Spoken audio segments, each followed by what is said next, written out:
नमस्कार विद्यार्थी मित्र हो.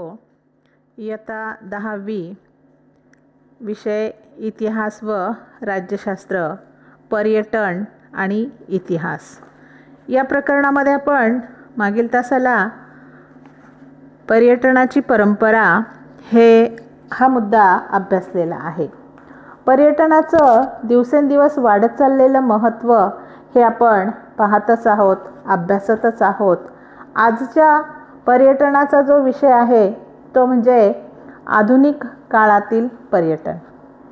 हा एक स्वतंत्र असा स्थानिक, आंतरराष्ट्रीय, आंतरराज्यीय, राष्ट्रीय आणि आंतरराष्ट्रीय व्यवसाय झालेला आहे. संपूर्ण जगभरातील देशांमध्ये अनेक पुरावस्तू, इतिहास प्रसिद्ध व निसर्गरम्य स्थळे, प्राचीन कलेची जोपासना करणारी केंद्रे, तीर्थक्षेत्रे, औद्योगिक व इतर प्रकल्प इत्यादींना भेटी देणे ही पर्यटनामागील प्रमुख प्रेरणा असते.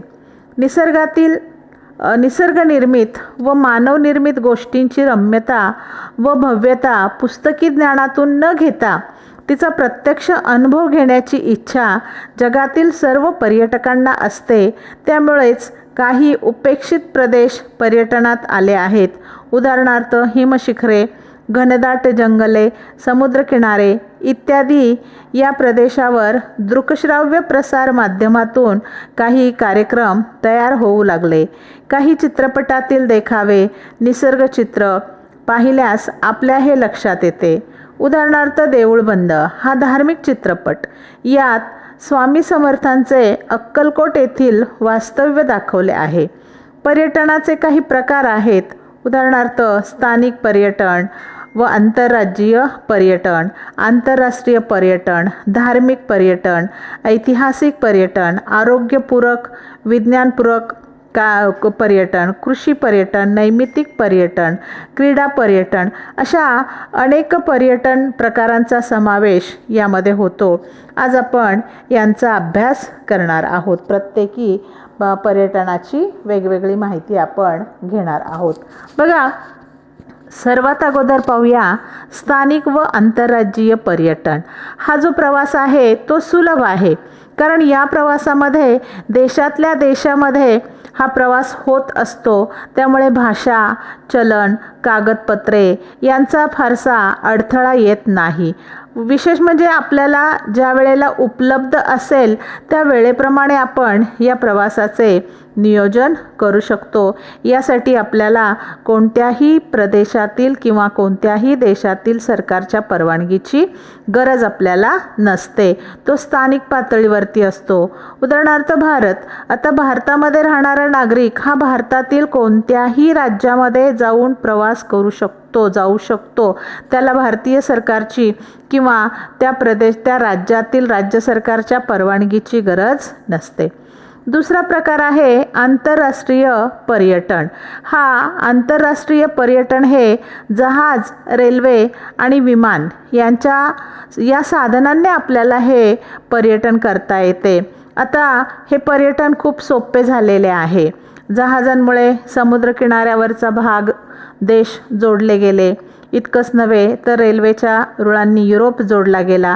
विमानामुळे जग जवळ आले. अगदी अल्प काळामध्ये आपण हजारो किलोमीटरवरच्या अंतरावरचा प्रवास करू शकतो.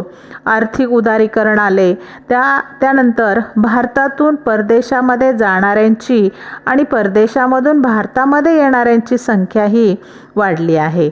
अभ्यास करण्यासाठी, त्यानंतर विरंगुळा म्हणून किंवा त्या एखाद्या प्रदेशामध्ये असलेली स्थळे पाहण्यासाठी, काही व्यावसायिक कामांसाठी लोक इकडून तिकडे प्रवास करत असतात.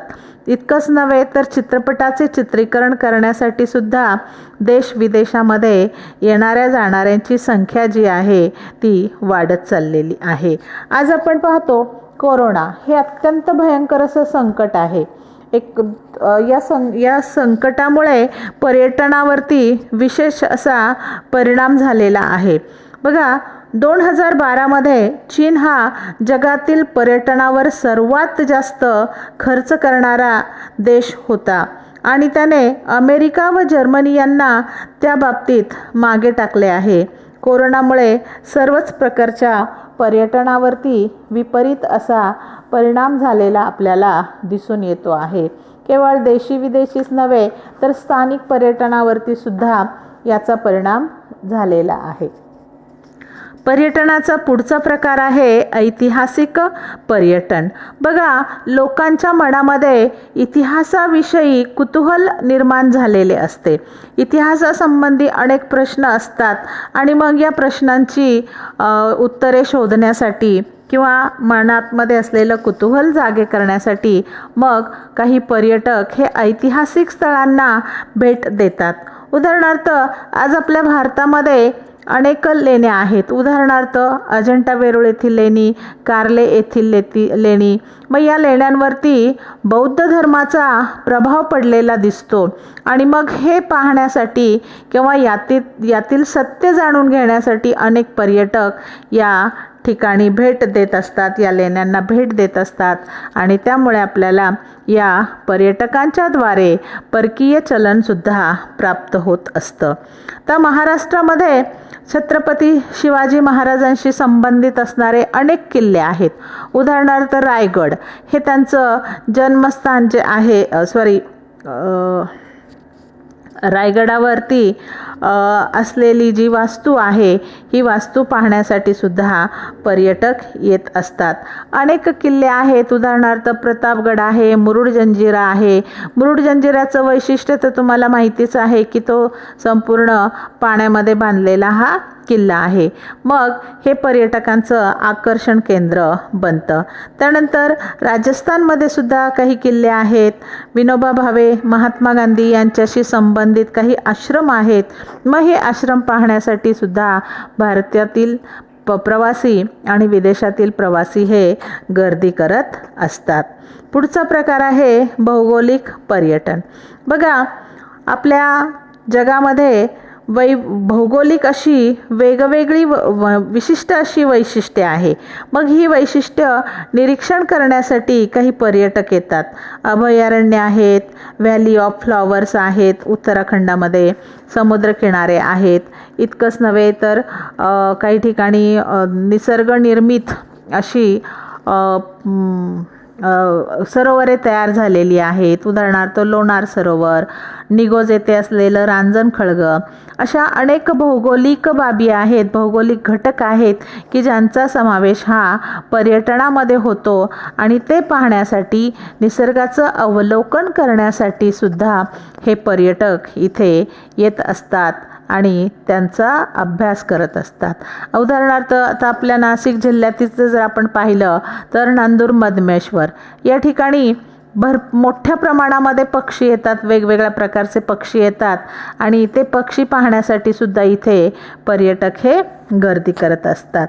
बघा, आज आपण इथे माहिती करून घ्या या कॉलममध्ये सांगितलेलं आहे की जगभरातील विविध समाजामधील लोक अनेक ठिकाणी विखुरलेले आहेत आणि त्यांच्यामध्ये प्रचलित असलेल्या पुराणकथा, त्या पुराणकथांशी जोडले गेलेली भौतिक स्थळ यांच्यातील एकात्मतेची भावना ही या पर्यटनामुळे टिकून राहते.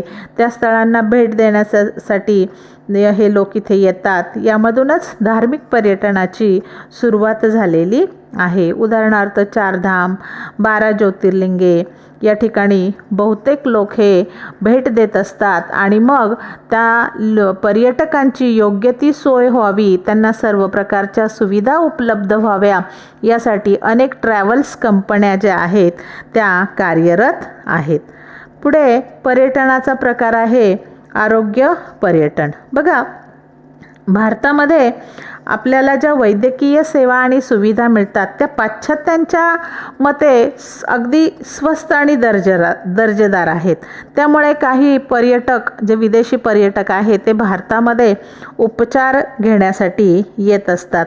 कारण भारत हा मुबलक सूर्यप्रकाश देणारा देश आहे आणि योग शिक्षण, आयुर्वेदिक उपचारांसाठी सुद्धा परदेशी पर्यटक हे भारतामध्ये येतात. पुढे कृषी पर्यटन. बघा, भारत हा शेतीप्रधान देश आहे आणि बहुतांशी क्षेत्र, जवळजवळ 60% क्षेत्र जे आहे ते शेती, जमिनीचं क्षेत्र जे आहे ते शेती या व्यवसायासाठी वापरलं जातं. आणि विशेष म्हणजे भारतातील एकूण लोकसंख्येची अन्नधान्याची गरज भागवण्याचं कार्य या शेती व्यवसायामधून केलं जातं. त्यामुळे कृषी जीवनाची माहिती मिळवण्यासाठी पर्यटक हे आपल्या भारतामध्ये सुद्धा मोठ्या प्रमाणे येतात. भारतीय शेतकरी दूरवरच्या कृषी संशोधन केंद्रे, कृषी विद्यापीठे, इस्रायलमध्ये शेतीच्या क्षेत्रामध्ये अभिनय प्रयोगाद्वारे नवीन तंत्रज्ञान विकसित करणारे देश यासारख्या ठिकाणी पर्यटकांची गर्दीही झालेली असते. पर्यटक ते ज्ञान, शेतीविषयी ज्ञान मिळवण्यासाठी भेट देत असतात. पुढचा प्रकार आहे क्रीडा पर्यटन. आता 20व्या शतकामध्ये उदयाला आलेला हा एक पर्यटनाचा प्रकार आहे. जागतिक पातळीवरती आपण पाहतो ऑलिम्पिक, विम्बल्डन आणि जागतिक बुद्धिबळ स्पर्धा, आंतरराष्ट्रीय क्रिकेटच्या स्पर्धा, तर भारतीय पातळीवरती हिमालयीन कार रॅली आणि महाराष्ट्र पातळीवरती महाराष्ट्र केसरी कुस्ती स्पर्धा यासारखे प्रकार आहेत. हे सामने पाहायला जाणे म्हणजेच क्रीडा पर्यटन होय. अर्थात क्रीडाविषयी किंवा खेळाविषयी माहिती जाणून घेण्यासाठी जो प्रवास केला जातो त्या प्रवासाला क्रीडा पर्यटन असे म्हणतात. आणि नैमित्तिक पर्यटन. बघा, पर्यटनासाठी जाण्यासाठी किंवा प्रवासासाठी जाण्यासाठी माणूस वेगवेगळ्या प्रकारची कारणे शोधत असतो. आता आपणही उन्हाळ्याची सुट्टी लागली, दिवाळीची सुट्टी लागली की मामाकडे, मावशीकडे, काका काकूंकडे जाण्याचा अट्टहास हा आपण करत असतो. आता जगभरामधील विविध देशामध्ये फिल्म फेस्टिवल्स, संमेलने, आंतरराष्ट्रीय पुस्तके प्रदर्शन असे वेगवेगळे कार्यक्रम हे होत असतात.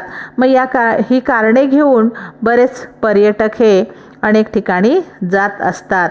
आज महाराष्ट्रामध्ये सुद्धा मराठी साहित्य संमेलन हे भरत असतं आणि मग हे नाशिक, नागपूर, पुणे या विविध शहरामध्ये हे मराठी साहित्य संमेलन आयोजित केलं जातं. मग या संमेलनाचा लाभ घेण्यासाठी, यामध्ये सहभागी होण्यासाठी अनेक पर्यटक हे प्रवास करत असतात. बघा, असे अनेक प्रकार आहेत. या व्यतिरिक्त विज्ञानविषयक पर्यटन आहे. विरंगुळा म्हणजेच दैनंदिन कामामध्ये थोडासा बदल करण्यासाठी केलेला प्रवास. सांस्कृतिक पर्यटन, नंतर समूह पर्यटन, अशा अनेक प्रकारांची आपल्याला जर माहिती करून घ्यायची असेल तर त्यासाठी इंटरनेटच्या मदतीने आपण ही माहिती शोधून घेऊ शकतो.